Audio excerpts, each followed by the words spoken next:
proper disgusting. Oh, pachow. Oh, no, what's the word? Kachow. Welcome, Monday/Tuesday. That was the worst Lightning McQueen impersonation ever. Is that true? People are saying kachow on social media, you know, or is that months ago? Is that a thing? Is that lit, fam? It's lit, fam. Yeah. It's legit. Speaking of old people on the internet, it's yeah. Old people. We were having a conversation. Oh no, I should do the intro. Welcome to Monday/Tuesday. In your face holes on YouTube. This is the Amigos and Co. Whatever you call this show, I'm not even sure what it is. We've got a few people in chat. T Gets stepping in and stepping out. Big love to T Gets. Rex Vapes, hello. Neil Pitts, hello. Connie, hello. Chris Vandal's gone somewhere. Yeah. The Great Wombatsky. Yes. What up, my dude? Legion Vapes, hello to you. Hello. Hello. How are you doing? Hello. What's going on here then? Chris Vandal, hello to you.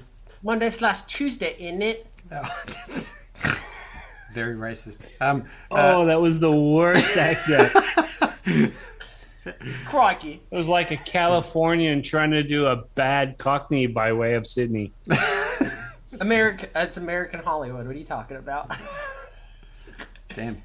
We were having a conversation about social media, and you know, we were not saying very very nice things, but you know, no, not at all. Chris was saying he hates all the old people. All the old people. No, all the old people that. can go get fucked off the internet. I didn't say that. I actually said that I give leeway in my mental capacity to older people that use the internet in cringy ways because they just don't know better or they're getting used to it. But like, there are a lot of things that people do that I just can't fucking stand on social media. My question is, can you define what in your mind is old people on the internet? Doing things that I hate. No. Give me a number. No, I was going to say anyone with a leather flip thing for their phone. That's like, not to sound like R. Kelly here, but age is just a number. But like, there is a certain mental capacity to age and comprehension of things with technology where things go. And like I said, before the show, I give credit to the older people that use the internet and continue to use the internet in ways that I don't like because they're being active. They're putting themselves out there, trying to learn something new, doing stuff like that. I have no problem with that. But there are things that they do that I just can't stand, which is fine. It's like a guy walking down the street and he's wearing bright purple pants. And I may not wear purple pants, but you could wear purple pants. Am I going to like it? No, but I'm going to keep it to myself until I go on my YouTube channel where a bunch of old people that use the internet watch me and I'm going to offend them. Okay. Yeah, well, I don't have anything to say because I think you're right. It's true. Social media is a strange thing. It's important. It's needed. It's also the scourge. It's all the things. You know. It's it's one of those things. I keep seeing people say, you know, social media destroys young girls' esteem because body issues, hate groups are connecting. Just social media is just this evil, nasty cancer. And I look at that and I go, yeah, but it's here. Yeah, and it's not going away. No. Ever. That's we can regulate, which I think we don't really want. Oh, I don't know. They're you know, the guidelines and community, you know, guidelines and all that sort of thing get updated, but the reality is they're just stepping further and further away from, you know, what's real or what's okay to say. Reality. Like, you know, people's pages are different, so if you're on the same page of one tribe, then you know you think it's all okay, but the reality is they're just stepping away to try and what do you call that? Get themselves out of trouble. You know, get the platform out of trouble as opposed to like make a commentary about anything or make a stand. Yeah. See, I'm an old enough geek that I was actually on the computer building boards when you had to dial up and go on your phone to like close boards and stuff. And when the internet started, of course, there's the early versions of what became social media, which starts with things like Blogger, Gray Matter, LiveJournal, stuff like that. And I actually remember going to a convention. This was in Vancouver. It was a bloggers convention. It was really, really early in the game. And like I knew half the people there because I knew them via their own websites. Everyone had their own website. They'd blog their own shit. And of course, because it's your own website, you can put up pictures, you can do what you want. You can ramble on and on about any subject that you want, unlike what came later, which was much more condensed and focused. But it's all grown out of the same sort of thing. We've had that desire to do it since we came online. Some of us, like I said, I'm old enough to remember those days, but it also makes me a bit of an early adopter of the internet. There are people my age who are just useless, completely useless, and that's fine. Everyone's got their own stuff. But the entire point of this is the thing that makes me really nervous is when I look over there and nobody's said anything in the chat for like 10 minutes, and I'm wondering if we're talking to ourselves. Hi, Big Rick, by the way. Are we talking? No, we got people watching, but they're intently watching. They're just like watching, like, what the fuck are these people talking about? So you're this is a vape show. Hang on, so you're just playing into the are we getting likes? Is that yes? It's all about the likes. It's all about the views. It's all about the subs because it's all about the Benjamins.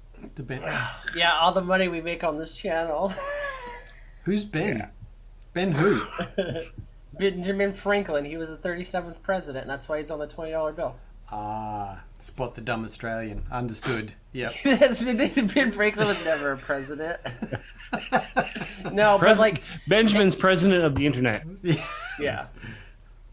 But like people were saying like we kind of like hinted at it. It's like when we're talking about this, like Facebook's going through it right now. It's like people are using your platform for hate or disinformation or something like that. Guess what? People are going to do that no matter where they are. It's easy to pass the blame off into the people that provide the space to do it.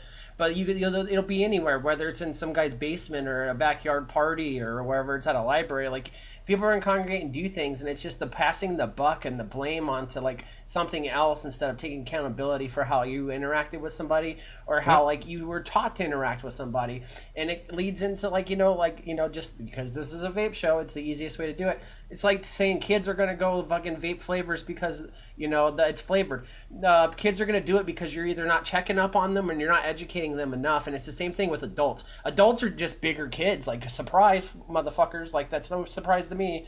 But like adults are just bigger kids, and it's all about how things are brought up. And it's way easier to blame platforms or situations for doing these things because it takes no accountability, because you blame that weirdo creep Mark Zuckerberg for it. And it's all his fault. And then we just move on to the next problem, doing the same exact thing on the next platform or whatever it is. You know what I mean? Until someone goes, hang on. Yeah.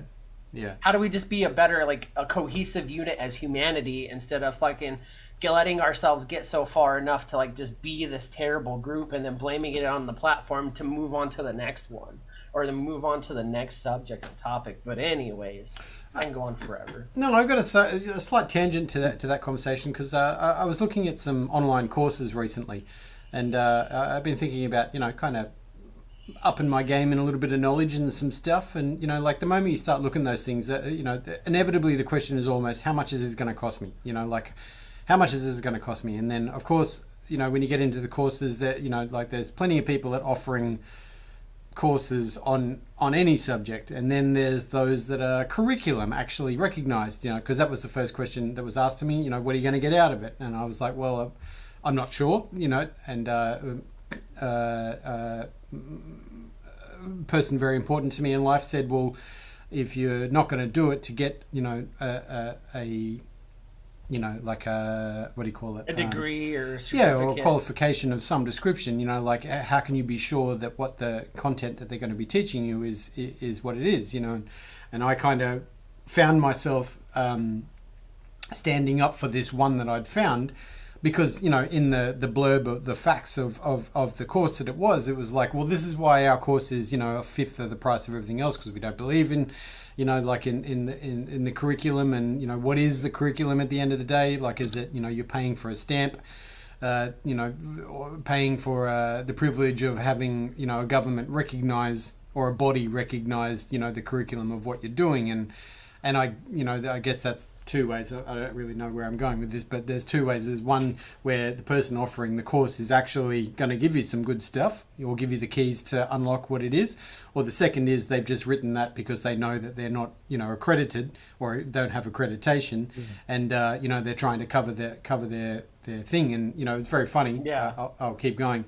One particular course that I did have had an accreditation that wasn't nationally recognized.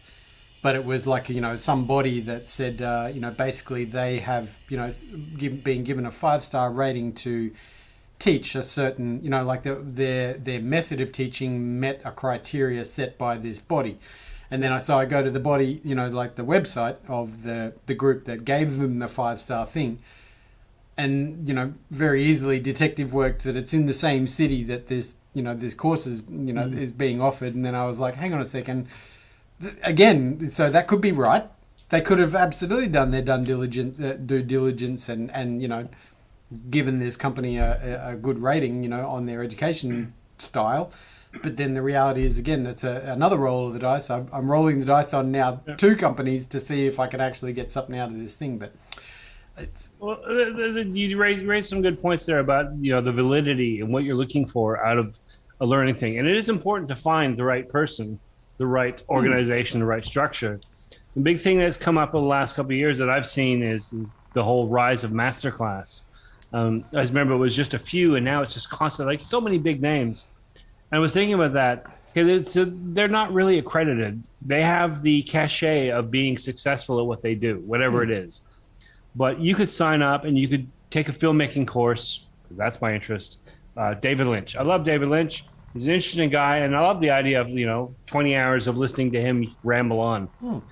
Is he going to teach me how to make a film? Is he qualified to teach that? Just because he's made films doesn't mean he's a good teacher. Yeah. Just because he's made films doesn't mean that the way that he does it, that he's going to share with you, is the way that you should, or is the right way, or the only way, or is the way that works for you, which is something that a teacher would teach you multiple ways. It's also not going to be, as valid or not valid, as long-term useful as studying under someone who understands the entire industry. Maybe not successful. Maybe it's that whole those who can't teach mentality. But no, I'm not saying you wouldn't get anything from say David Lynch's class. You'd get some insights, some ideas, some creativity, but you wouldn't really get how to make a film. You wouldn't turn around and then just know how to make a David Lynch film. And just I've done now. I've taken this one course. You wouldn't even have the knowledge to make a Marvel film. Like, you're not going to make a great romance or a great comedy or whatever just because you've watched that, because he does what he does. That's all that he knows. There's was it Skrillex or Deadmau5 or one of those guys is up there too. They've got their thing, how to put together a banging track. Yeah. Okay, Deadmau5 5 does a course, an online thing. Yeah, it's a few producers. Yeah. What you gotta realize so if you took that course, you might pick up some of his tricks. And if you're really a big fan of his, you might be able to learn some of his things and be able to do a good emulation of his style. But you're not going to learn how to do your stuff. And you're not going to be able to translate a lot of that to classical music or to ambient music or anything. I find it's weird. It's a lot about the cult of personality with that. Yeah. And a lot of it too is like, you got to think about like when you do these courses or these things or these people you learn from, if you're doing it in the aspect of professionalism, right, as a profession, you're going to want to go to the accredited courses because you want to be recognized as someone that's a player in the game with stuff like that. Do you want to expand your knowledge on that certain subject, whether it be photography or videography, and you go do these classes that these, like Steve was saying, these guys give of their experience and how they do certain things? Absolutely you do, because the more you have knowledge of it, that's more you can build off of and create your own and do things like that. But you got to figure out what your end game is. It's like, that's why there are millions of these guys or girls or whatever they are out there like teaching these stuff that's not accredited. You're going to learn some cool tricks, like Steve said, off of it. But then you got to learn how to use those tricks to better you and further you. But if you want to go into and walk into a job tomorrow and say, I watched the differences, I got a paper from this place that says I can give the basic standard of the job of photography. Okay, you're hired because that's a safe bet for that company or whatever is going to hire you. Or do you want to go out there and show up with a resume of your YouTube watch history or whatever the fuck it is and be like, I know what I'm talking about. It's like, no, you don't. Yeah. And like, that's the thing is like, depending on how you want to use it and how you want to do it is how you should approach it. And Yeah. There's a lot of good knowledge out there from people that can't give you a certificate or a degree on stuff like that. I never went to institutionalized schooling for photography. I was lucky enough to get a job in it, and I learned a lot more doing the job after the fact than I did before I had the job. Yeah, You know what I mean? And and it's the thing. It's like that. This isn't a Hollywood movie, but it's a rare success story, I guess you'd call it, because that's not going to happen for everyone. Absolutely not. I mean, like, look at all these people out there dying every day. Like, you know, I'm not trying to talk shit about anyone, but out there posting hundreds of vape product photos every fucking day, every day of the year, 365, and then they're still not getting paid to do it.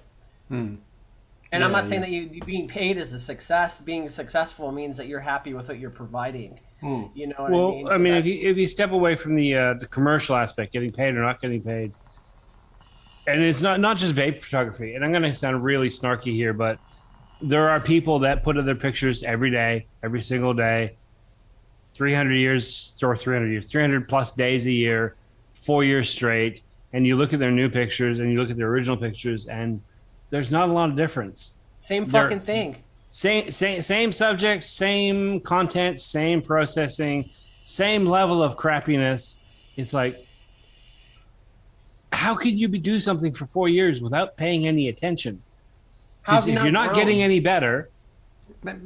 Same again. I guess you got to look at what the end game is for that particular person. You know, if they're happy doing what they're doing, awesome. You know, but I guess also that's the other mindset of you want to do something to achieve something or get somewhere and or grow, versus I'm just doing this because this is my hobby or my fun or whatever. You know, like that's the other thing too. And you know, getting back to you know, courses and things. I have friends who've written national accredited courses in a couple of industries, and the other conversation is that I've had with them is like, you know, do you encounter this? Do you do this? Do you address this? And they're like, no, it's basically just ticking boxes so that when that person does their time, they can walk away with a certificate. You know, and you know, we were laughing because I was like, you know, we were talking about this one particular industry, and I was like, go and do 8-hour shift in this particular industry, and I guarantee you will learn, you know, more things that you just spent, you know, a couple of $1,000s on that, you know, a nationally accredited course. You know, it's just an interesting situation because there's a place for it, and then there's no place for it. Exactly like what you said there, Chris. Is there? Yeah. You get skills and or just the ability to go, I know what this is, versus how do I then use it? You know. There's a massive learning curve for anyone as soon as they finish their education. And some people have to do it multiple times. You finish school, you think you know the world. You don't. You finish college and you've got a degree in engineering. That doesn't mean you're a good engineer. That means that you have proven that you know the basics to start fucking learning. You go to TAFE, which, Chris, that's a local Australian-based community college. Let's just call it that. You take a barista course. That doesn't mean you're a barista. That doesn't mean you know shit. That means you know the basics to get a job, to start learning. Most of these things. You know how to not stick your head up your ass the first day. That's all. Yeah. That's all institutionalized learning does for you, is like teach you how to not shove your head up your own ass the first day and like fuck shit up. That's all it does. And like the reason why I brought up vape is because I heard this quite often for a while when I was being a little bit more social in the community and stuff. Like, how do you get a job in the vape community? How do you get this job? How do you do that? Bitch, if I fucking knew, I would fucking, I don't know. I got offered a job. Like, you know what I mean? Like, I didn't go to like a vape photography course at Community College of Southern Nevada. You know what I mean? There's no secrets to it. Like there's a secret to making things look a certain way, and maybe there's like secrets to like how you hold yourself or like you present your product or whatever it is. But there's no secrets to it. You just go and do it, and then wait, hold back. I can give you like a 3-step plan that will work. The first is, okay, so you got to no, this is a 3-step plan. One, you've got to learn to be good at what you're doing. So gradually improve your skills, your quality, your images. Like, you want to do the best quality work you can. You have to be your own worst critic. And every time you love this picture, but here are the flaws. I can see them. I'll do better next time. Learn those things. If you want to be a vape photographer, you've got to be able to do good product shots. So do that. Learn to be better. The second thing is, the same as in any other part of the creative world. Look to see where there's a glut. There's a lot of people doing that, and don't do that. That's done. That's full. There's a lot of people there. You've got too much competition. It's plugged up, and every Tom, Dick, and Harry is trying to offer their work for free. So don't. So the second part of how to be a vape photographer: stop taking pictures of vapes. Stop sending them to companies. Stop begging for a door. Go take some pictures of something else and be good at that. Find another industry, something that works. Just be good at photography and be happy taking pictures and vape when you're not taking pictures. That's not a secret, though. That's not a secret. That's just bettering yourself. But it is a secret. It is a secret if nobody seems to know it. And like I said, I know for a fact that, and Chris can double down on this, every vape company has hundreds of people begging to take pictures for them. If it was about just creating content, I would be out of a job, because hundreds and hundreds and hundreds and hundreds of Dick, Harrys, and Bills are always taking photos, submitting photos, and doing stuff like that. And you got to have a certain knack for it. And I got to tell you, maybe at some point, like, I'm not telling you to, like, give up on your dreams, but maybe at some point you've got to look at yourself and be like, maybe this isn't for me. Yeah. Maybe it's not for me. There was a... Oh, sorry, Steve. I was going to say, the time to become a vape photographer and build yourself up was 7 years ago, 8 years ago. It's over now. I have no offense to anyone. As soon as late as 5 years ago, there were too many, and it just never stops. Find something else. You don't walk into Wall Street and say, I'm going to invent advertising, or not Wall Street, whatever the street is. You don't walk in and say, I'm going to invent advertising. That was in the 50s. If you weren't there then, there's just too many people. There's too much competition. Find something else. I know I said a 3-step plan. The third step is, I don't know, be happy with what you do. Repeat step 1 and 2. Yeah, rinse, repeat. That's good. Yeah. Just to end this conversation, I don't read anywhere near as much as I wish I did, because all my reading is electronic and not, maybe that's just a sign of my times. I think that by reading books you become more intelligent. But anyway, I did read a book that was about insight.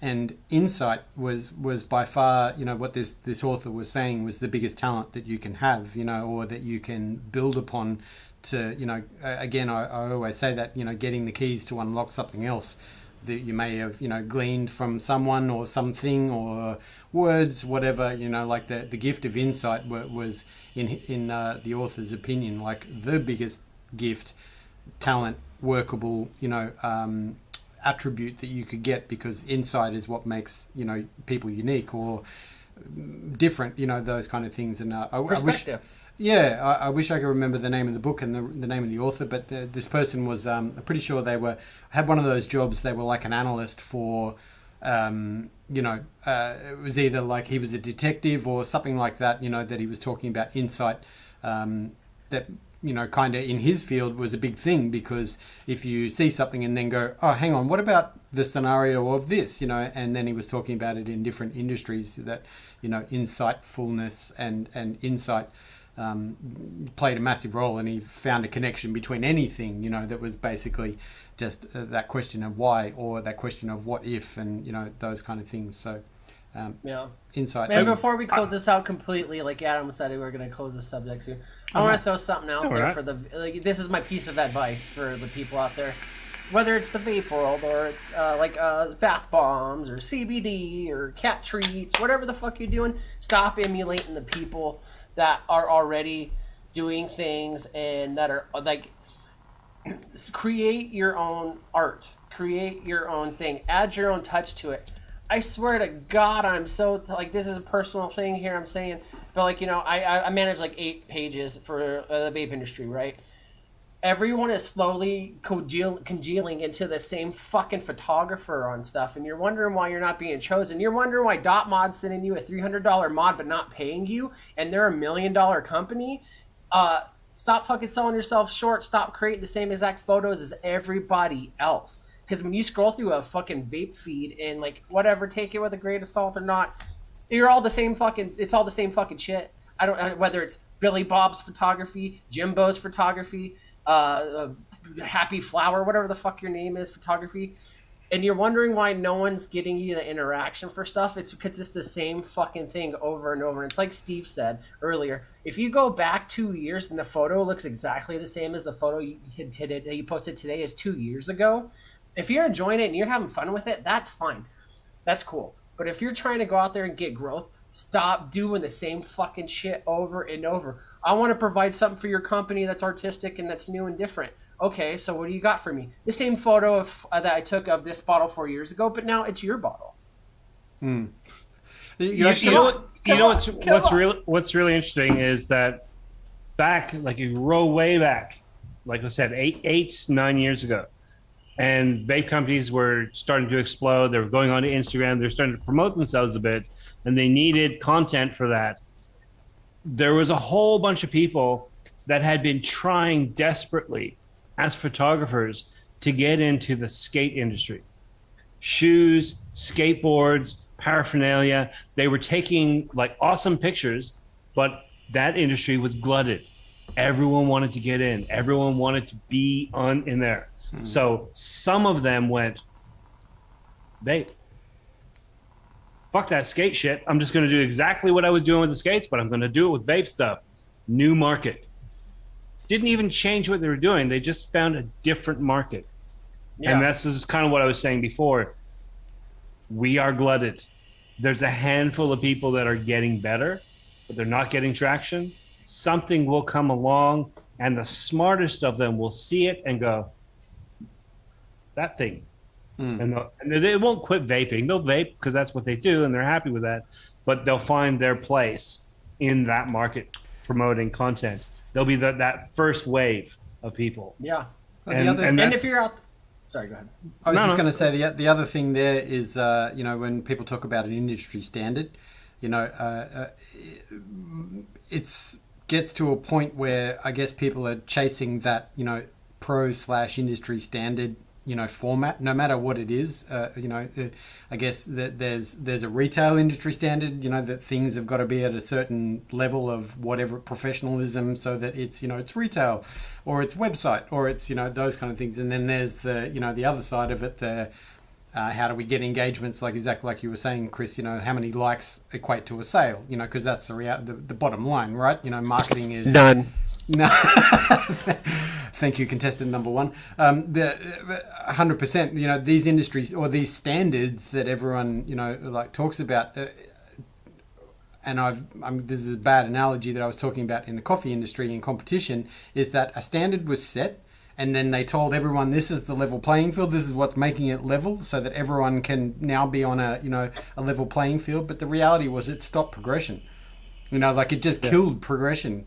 And then the only people that could actually have this much progression in this much of a like a window was, it then turned a completely, inaccessible thing into an even tinier, accessible thing because of that situation of them putting a ceiling on it, So yeah, is it that's the question, a rhetorical question I'm asking. Is it industry's fault that they've set a standard of whatever they deem is a standard, and then people think that that's it, and that's where they set their achievement? I'll jump in here and I'll say no, because it's not up to the industry to decide how artistic or creative you are. I do think that it lays a lot of laziness on the shoulders of the content creators, because they're like, well, this is what they want and I'm giving it to them. It's like, that's cool, but how about you do what you want and give it to them? Yeah. You know what I mean? Like I get it, like crisp, clean photos. Like you were saying, there is a difference between retail and like community kind of stuff. There's a huge difference. For my retail stuff, you guys have seen the pages I produce for and all this stuff like that. It goes along the same standard, because I'm providing a product that has to be clear and concise to the point of what you're getting and how you're getting it. That's that. But you know what really sets things off and gets a lot of attention is when you take that same product, no matter what it is, a bath bomb, a bottle of vape juice, and you add a creative artistic flair to it, and then you put a little bit of heart and soul into it, and that's where you get the attention. And then that's like not just the attention from the people, but you get respect from the community of creators around you. And that's what you should be not necessarily aspiring for, but that's the kind of stuff that you should do to push the envelope. Because if you just do the same thing over and over, guess what? Like I said, it's boring, it's monotonous, no one wants to see it over and over. Oh, you put that mod on a box on an all black background, cool, and you have great lighting, great. Now all you've done is successfully switch out that product with this product with that product. You're not changing anything, you're not doing anything. What are you bringing to the table? There's nothing being brought to the table. So why would you get a meal if you're not bringing anything to the table? I'll jump in and just add that there's two levels of standards in any industry. One of them makes sense, and it's imposed by the industry, and it should be there for a reason. If you do a commercial for someone, it has to be of a certain resolution, it needs to be of a certain color quality, it needs to be a certain frames per second, etc., to be airable. And maybe they're going to down-res it and put it on the internet, but if we ever want to put it on TV or in the movies, it has to fit the standards. The same goes for photography. If it's going to be for print, it has to be of a set standard and tick all the boxes. If it's below that, if you try to present something, and even no matter how good the work is, if it's below that standard, they're not even going to hire you. You don't know the minimum. Those things are important. Just like is in the coffee standards or barista, I mean, there's standards of cleanliness, there's standards of flavor, there's standards of temperature, there's quality of beans, all sorts of things that are minimum standard that we expect to be there. And then there's the creative, artistic side on top of that. As long as you meet those basic standards, then there's a creative side. And sometimes things become standards. We all know that you can look at old ads and you can sort of pick. Well, if you look at advertising materials, like that's from the 40s, that's from the 70s, that looks like the 80s. Certain things become standardized. They work. They attract people. They make the product pop. They encourage people to buy it. So we use it and we use it and it becomes the de facto standard. Now it's used everywhere. As soon as that happens, it's boring as fuck. And you have a whole, like if you talk about advertising, you have a whole bunch of people desperately fighting their clients who are saying, use the standards, use what that company used, use what that company used. And you have the creative people going, yeah, that's going to be dead. It's already getting less returns than anything. People are bored of that. Let's find a new way to get that message across. So the same goes on all levels. Like I'm talking about full-on advertising, which is the slogans, the names, the layouts, all that stuff. But even in the picture, you can do the same sort of thing. If you're seeing the same picture everywhere, yeah, maybe as a creative challenge, you want to master that. But then you got to find your way to put a spin on that. All of this said, I do none of this for my thumbnails. I have been completely lazy for the last 3 years. Sorry. I got totally distracted, and thumbnails have become quick. Drop it, like that. Okay, that's good enough. But it would also then, if we're looking at metrics, then you're still achieving the things that if anything, that has become your hallmark. So is that really what your voice is? So. Yeah. And I think that's a bad comparison, Steve, because the content that you create that entices people is not the thumbnails, it's the shows itself. That's just the doorway into it. And so, there is ways that, you don't have to make everything an artistic, beautiful fucking butterfly, and everyone's going to love it. Because, I don't mean to call you out on the show here, but if you look at your metric standards differences, because I pay attention to everything on the internet, because that's what my neurotic mind does, you'll pull not even 2% of the interaction that you get on your actual channel on your content for the page and enticing people to the channel. You make it clear and concise to the point, and that's the whole thing is clear and concise to the point. It did the purpose of leading people to where it's gonna be the creative side, it's gonna be the conversation, it's gonna do that. And real quick, I want to shout out Shane Beekman. He says you have to create your own work. Just because they say do it this way, it not only it's not the only way, but do what you like. If you do it enough, people notice one day. And it took him 15 years is what he said. That's the thing is if you're doing stuff that's in your own mind that's cool and stuff like that, I guarantee you your perspective is not going to be noticed. Your favorite work of art that you create is not going to be everyone else's favorite. I've learned that the hard way because I've created stuff with photos that I was like, damn, this is a game changer, this is groundbreaking, blah blah blah. No one fucking liked it, no one likes it, but guess what, I You enjoyed did. it and I liked it for myself. That's all that really matters. And like, so I'm not telling people here to, to try and strive for the attention and stuff, but stay true to yourself and create. But that doesn't mean you have to stop growing. Yeah, yeah. Ern is saying there he only comes for the thumbnails. Easy point. You know what? Back, I guess, what was it, like early 90s? Early techno days. And I'm not saying this was invented then. It existed earlier. But in music production, someone figured out just a really, really cool trick. If you take white noise, you take 1 bar of just solid white noise, and just before the bass drops or before the bang-in part of the track, whatever it is, you can feel it coming. And they felt, okay, I have this bit and we have that bit, and it's like it just changes. You put 1 bar of white noise and you put a volume ramp on it, so it goes, and especially if you drop it half a beat before the bass drops. You drop it and then boom, it worked. It put this sense of energy in there. It put the sense of excitement. It made things really, really moving on the dance floor. It got people like right into that moment. And it was a really, really cool trick. And it still kind of works. But someone did it. And then next month, someone else did it. And then a month after that, all the tracks had it. And now it's just one of those things, like I hear it when I'm watching TV shows. I hear it in the background music. And they've cut it and timed it up so that when the revealing moment happens... See, that's what I'm saying. It's become a standard. That was the point I was saying before. Yeah. It's become a standard. Yeah. There's a formula and the other word for that standard is fucking cliche. Yeah. There's a formula to get people's attention. There's no doubt about it. Look at pop music. If you compare like the beats and stuff like that to like music that's came out since the 90s to now, a lot of it has the same tempo. A lot of it has the same BPMs, things like that. And that's fine. But the thing is like people don't understand is that, are you that person that's going to keep regurgitating the same thing over and over, or what are you going to bring different to it? You know, and like you can use that stuff, but like I want to just harp on this point real quick, and then I'm done talking about this stuff. Is like Birdman said right here, if you do what you're like, your quality will shine through eventually. It took me 6 fucking years behind the camera, behind fucking Lightroom. I didn't even no bullshit. I'm not even joking with you guys. I didn't touch Photoshop till I got this job. A couple of years ago. I never used Photoshop. Now I use it because it's what I need to use for that when I got into position. But it took 6 fucking years. Like, don't get me wrong, I was doing gigs. I was taking photos of suicide girls and stuff like that. But it wasn't a career. It wasn't a job. It was just me getting by on stuff. And then eventually it worked into something.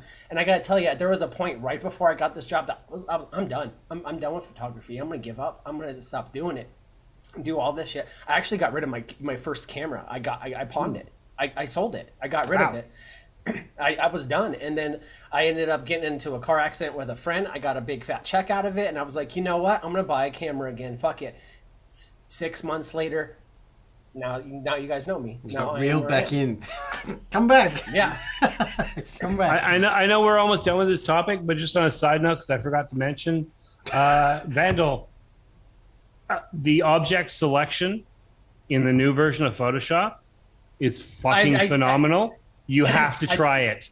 You have to try it. I finally updated my Photoshop in Lightroom today after not updating it for like 2.5 fucking years because I'm those guys. It's like I'm spoiled by Windows XP. Never change a setting because I found my comfortable zone. You know what I mean? And today I updated it. Am I happy with the UI? Not exactly, but I am excited to use that because the bane of my existence, the easiest fucking thing to do for work is white photos for websites. White product photos that are not artistically like put together. There's no artistic eye in it. It's stock photos for your website. They are the bane of my fucking existence. I hate them. I hate you. I fucking hate you. But I saw today with the object selection, I used it for some RDAs. Yeah, I used it for some RDAs, and it's pretty bitchin'. So take it from me, a guy that's telling you to change that puts off changing. You should change. Actually, like I said, I wasn't really expecting that much. They've been promising us like various selection models for the last 5 years, and usually it's hyped, And then I get it, and it's just that doesn't work worth shit. The hairs are all fucked, and it's wonky. But yeah, the new object selection is absolutely phenomenal. And if you want to do like the most cliched thing ever, which is have a little girl sitting there on a black background, but she's in color, boom, 20 seconds, literally 20 seconds. That's all it takes. Click, select, desaturate, done. Yeah.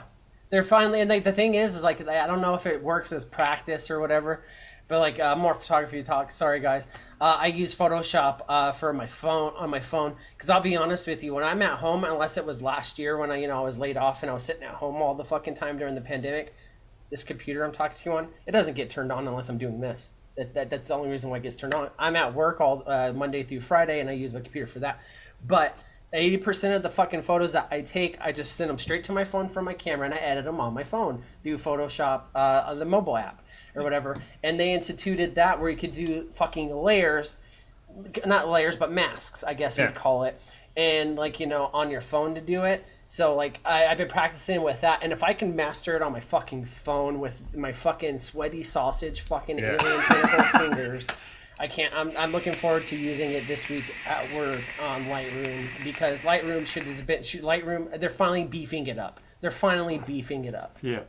There's that thing that got really popular a little bit in the commercial world, but also in the professional, where you crank up the structure and you find a way to make the picture look really gritty. You bring out all the details. And it got to the point where it was just like every picture was like really overblown with that sort of look. And masking and subtleness is the way to do it. You mask, you bring up the structure on the subject, and you mask out the background so that not every blurry blob is now ultra crunchy. Makes all the difference. But yeah. Yeah. And if you guys want to know the truth, I take more times way more time on the edits I make for the Friday Fallout graphics than I do for one picture. Like, I will take more time on one picture for a thumbnail for the Friday Fallout while I put Anthony's face on a horse's ass than I will spend on 1,000 vape photos. That's all I'm saying. I spend more time working on thumbnails for my Thursday and Sunday show, the live streams, than I do for any of my reviews. My reviews, it's like I take the picture and then it's like clean it up, tidy it up, add some clarity, put the name on it, done. When it's like one of our live streams, it's like, it's 2 hours of selecting a picture from stock, and then it's finding the right one with the right angle, and it's finding the graphic, usually on one of our logos, and trying to make it, it fits. Coalesce with it, yeah. Yeah. I don't want to say this out loud, but you guys have got the wrong focus on your bread and butter. Mister, right. I've been doing photography for 6 months is going to tell us. Not even 6 months. What's the date now? What time is it? Shane Beekman in the chat says he just bought his first camera. It's a Canon EOS M. It's basic, but he's learning landscape and sky photos. Just loves your stuff. Talking to you, Chris, here. Loves your stuff that you post on Insta, but it's going to take him a while. Fun so far. Look, we've said this. It's like, if you're having fun with it, and you've got that goal of, I kind of suck now, I want to get better, then that's all you need. Yeah. My only advice is, at some point you're going to go, I really suck. I'm not happy with anything I'm doing. Everything I do is shit. That's because you got better.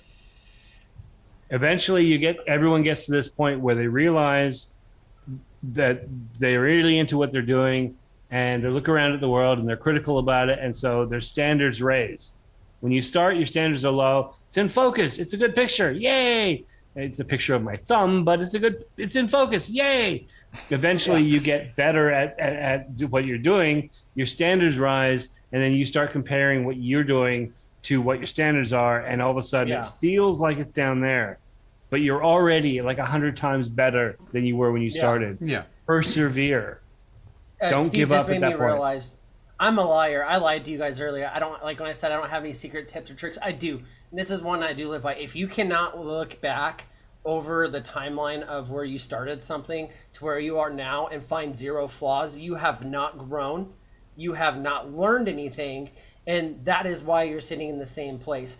If you cannot look back on old stuff that you thought was amazing and find flaw with it, you've learned nothing. You've learned absolutely nothing. Because, not saying that it's bad, but the thing is that you know the difference between where you were and where you are. If you can't see the difference between where you started and it's been time and where you are now, you're not focusing enough on growth, and you think it's good, and that's why you see these. And like I see it heavily in the vape, and it's probably in a lot of industries. I just don't pay attention to them, but you see it heavily in the vape industry where it's like the same fucking photo, the same fucking thing set up, and the same fucking style. A bottle up on a box, down angle, really good lighting, black background, black tabletop, lighting that only hits two sides of the bottle. If that's every fucking photo since you've started, guess what? You've learned nothing. You've grown absolutely zero, and you do not pass go, and you do not collect your vape paycheck. Like, you know what I mean? Like, we've encountered a lot there. There was product stuff. There was talk about personal growth. There was talk about other stuff. Let's change tact. But all incredible conversation. Thank you for your insight, gentlemen. I just want to talk about really quickly Scope that has been on for the last couple of days, which is a channel on the YouTubes, which I am going to put a link in the chat for the live stream that's going on now. I've had it playing for basically since last night and all of today. It is 3 days, right? Yeah. It's going for the next 3 days, 3 or 4 days. It's a huge program filled of all the amazing people in the advocacy world talking stuff. There's quite a lot of replays of things, and it's amazing when you watch the same footage over again. You pick up different things that you didn't quite hear before. I'm sure everybody already knows about it. The community is talking about it, but if you have time, you should absolutely watch it. I think I've learnt more in the last 24 hours than I have in possibly the last few weeks, particularly about tobacco control. And I'm not going to harp on about it, but it's worth a watch. Nancy Lucas, is it Lucas? Is that her last name? Nancy from CAFRA and her team have done a lot of things to get that going, and there's some incredible discussions going on. So you should absolutely watch that if you can. Watch a little bit of it, even share the love, because it's. I kind of put to the chat when I was in earlier today. I was like, why don't we have an advocacy channel that's running 24/7? On YouTube, that's just 24/7 advocacy. Like, that would be amazing, because you could just turn it on any time and be a particular day. Some forum was on, or someone's chatting about stuff. I know advocacy isn't sexy, but it would be a really, really good tool if there was one of those things. Careful, Steve. Those things got nicotine in them. Yep, careful of that. That's all I'm going to say about that. Vape Advocacy in the U.S., there's not a whole lot going on, but there is a whole lot going on. I put the link in the chat. So part of the new White House's agenda was they were saying they're going to pass a lot of these social spending bills on the backs of rich people, and taxing rich people and $400,000 a year. Guess what? It didn't go through, and now what they're trying to do is make up for their funding with vaping, tax on vaping. So it's a pretty heavy-handed tax. It costs more than the tax on cigarettes. Just put the link in there and put your... If you can, go to Kasako with the link right there. Fill it out. Contact your people if you can.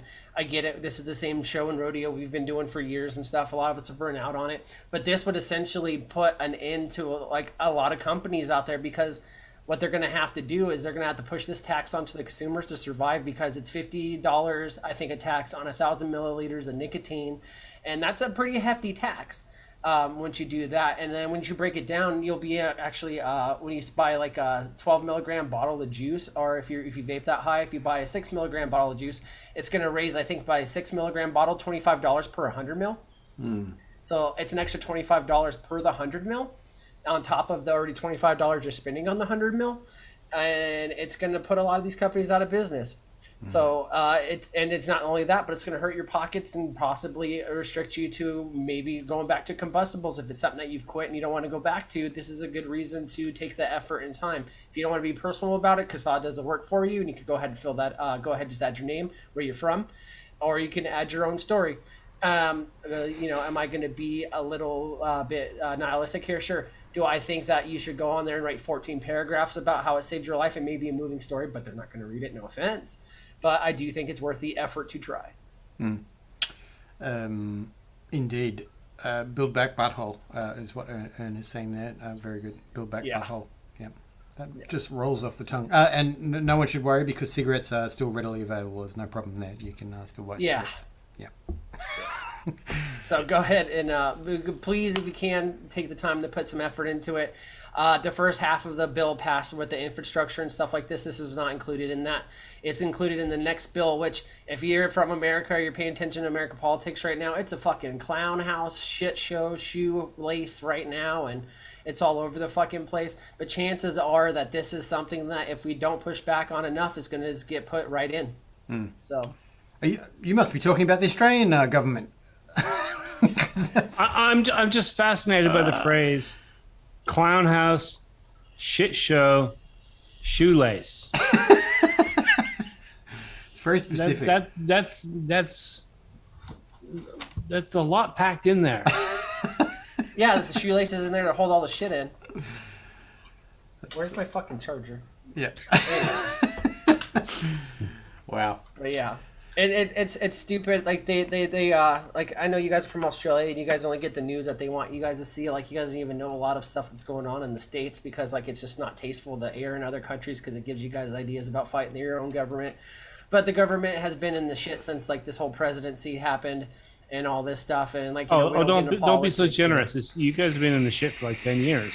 Yeah, but now it's just like it's really in your face. But like, the thing is like politicians, like they're trying to do some good stuff for some people. Are trying to do bad stuff for people. I mean, it's normal shit. I don't know why I'm repeating it. But like right now in America, it's a real big crapshoot. It's like either tomorrow we're gonna be like taken over by a different type of government, autocracy maybe even, or this shit. And so I get it. It's a lot harder to focus on things like this at this time period. But we'll get through it whether we end up getting a king out of it or we stay with our shithole democracy that we have right now with how it is. But this is an issue that is important to I believe everyone that's watching this, and I think it's worth the time and effort. And then if the government does explode, guess what? Who's going to regulate nicotine then? Nobody. We're going back to bathtub mixes. Yeah. Sounds tasty. I want to tell everyone that this Sunday is Steve from Legion Vape's birthday. No. Oh, isn't it? No, the Sunday after this Sunday. Oh, damn it! I got it wrong. Let's hold that thought until next show then, shall we? Damn it! Wind it back. This Sunday is not Steve Legion's birthday, so don't do anything special. It's Many fine. Sundays are not my birthday. Did you know that? Yeah. Little known fact. Yeah, good job. 9 out of 10. Yeah, but there was some exciting news that came out today. Mr. Colin Mendelsohn actually put a date on the release of his book, which is outstanding. There was a fair bit of chat about the book on the Scope chat. In the community there because I guess a lot of people are asking, will it be in different languages? Will it be applicable to anyone else in the world other than Australia? I think like anything in advocacy, there's always parts that apply to one no matter their location. So was it the 29th, Steve? The 29th or something of this month? I believe it's the 29th is coming out.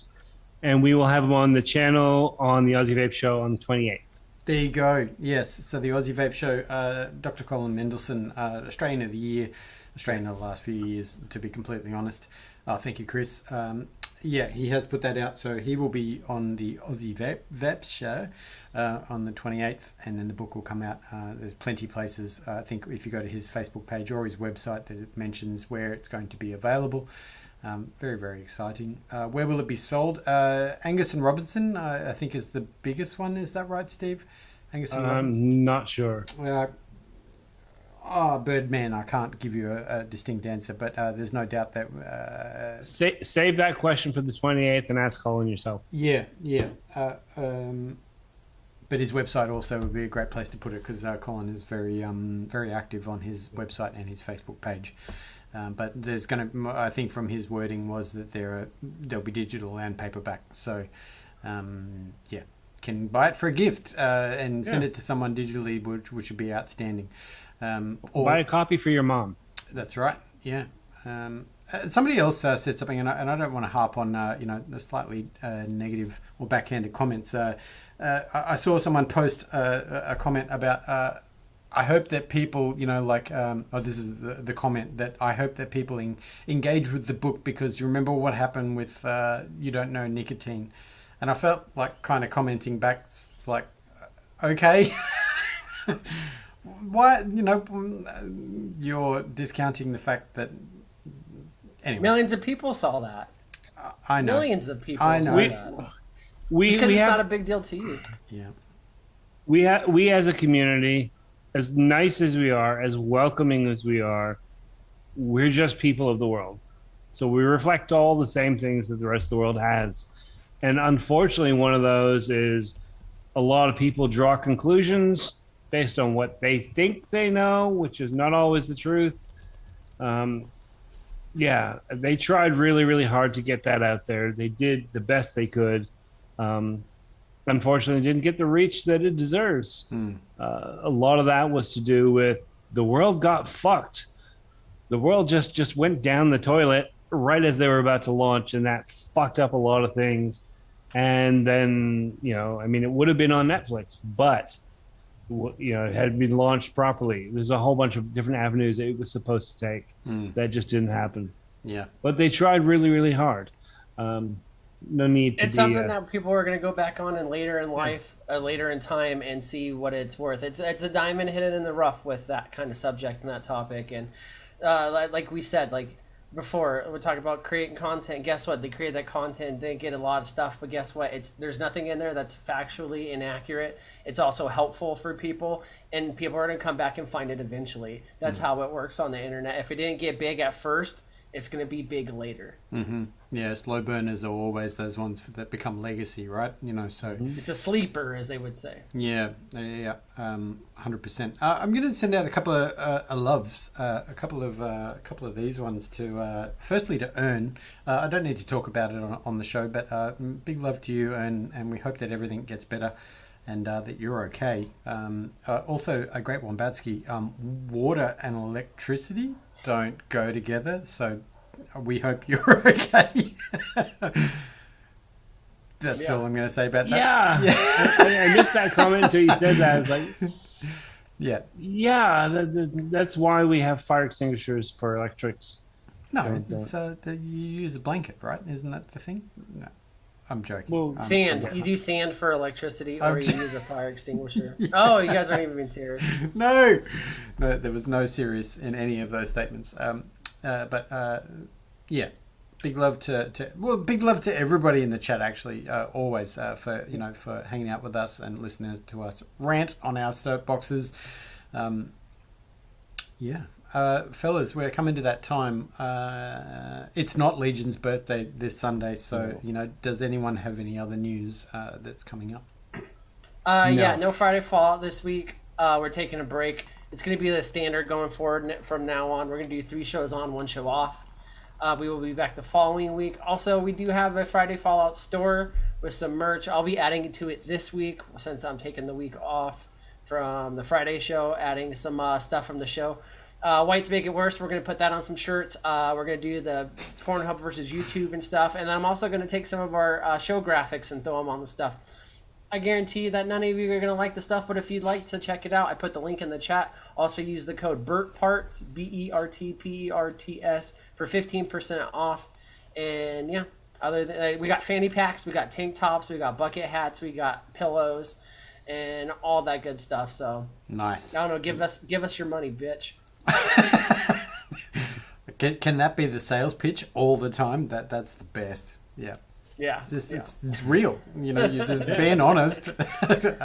When you try the next investment, the next investment for the show will be a green screen for me, because I'm going to record. We're going to start doing original content for like shorts and show stuff, and like commercials and spoof stuff. Just like imagine Mad TV, but way, way worse. Nice. Way worse. So that's what we're going for. I just went from 6 to midnight. That sounds outstanding. Yeah. There's a guy, like, he does a channel and he just does skits. But because he doesn't have anything to work with, he got a green screen and he plays all the parts. So he plays himself and he plays his boss and he'll play a woman and he'll play when he does himself as a kid, it's really terrifying because he fucks his face up digitally. But I'm just imagining you guys doing very, very similar sort of stuff. Yeah. Well, you guys saw, I don't know if you guys remember, I did that commercial for the Dwayne's mango juice when it came out or whatever. So expect stuff along that kind of line. Do you know what I mean? He loved It's not classy, but yeah, it's not classy, but it fits very well for people that are in the closet. Shout out to Dwayne. No. Nice. Oh. Awesome. I don't have any news, so there's nothing for me to make a statement about here. But I will say thank you again. We will see you next week. We will. Yeah. Tune into Scope. Do it. That's your homework for the next few days. I am going to put the Dog ate my homework. Yeah, that's it. There's the link again. I will find out if you haven't watched it, and that's all I'm going to say there. He's like Santa Claus, but hairless. That's right. Yeah. Makes it easier to get down the chimney, if you know what I mean. Thanks, fellas. We'll see everybody next week. Big love. Brush your teeth. Drink more water. Hug those people that you love. And Yes. we will see you next week and stuff. Bye. Yeah. See you later.